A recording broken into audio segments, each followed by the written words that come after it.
One of the unique things that students here at MSOE have the opportunity to do by leveraging the Rapid Prototyping Center is not only do they attain knowledge about the process, the materials, how to design for additive manufacturing, but we also help them understand the economics behind additive manufacturing. We hear a lot about the skills gap that's out there in the manufacturing industry. Experiential learning is a huge mission of Milwaukee School of Engineering, and working in this type of environment, the students have access to these real-world projects where failure is not an option.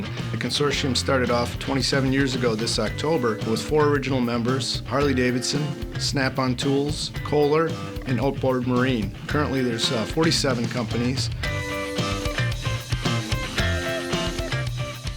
Beta testing the F370 with TPU 92A has been a great opportunity for our consortium. What it allows us is the opportunity to have early access to new technologies and to provide that access to our consortium members. The TPU 92A is really the definition of a good elastomer.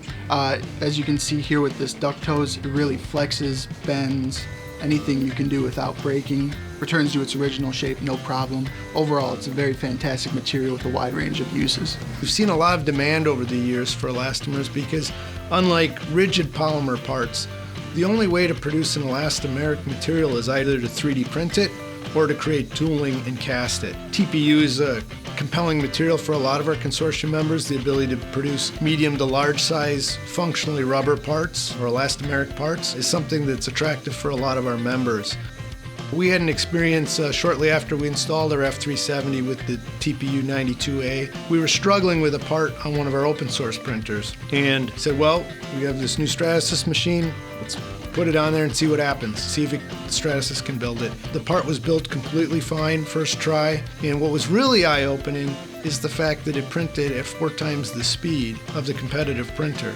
Although the Stratasys F370 is a very simple, easy-to-use machine, it can produce very complex production parts. And part of that advantage is leveraging the water-soluble support system that allows us to build complex internal structures in ways that would be almost cost-prohibitive to build with tooling. Being a student at MSOE, working at the RPC, working with Stratasys machines, working with industry-leading companies has really helped prepare me for the future and made me career ready.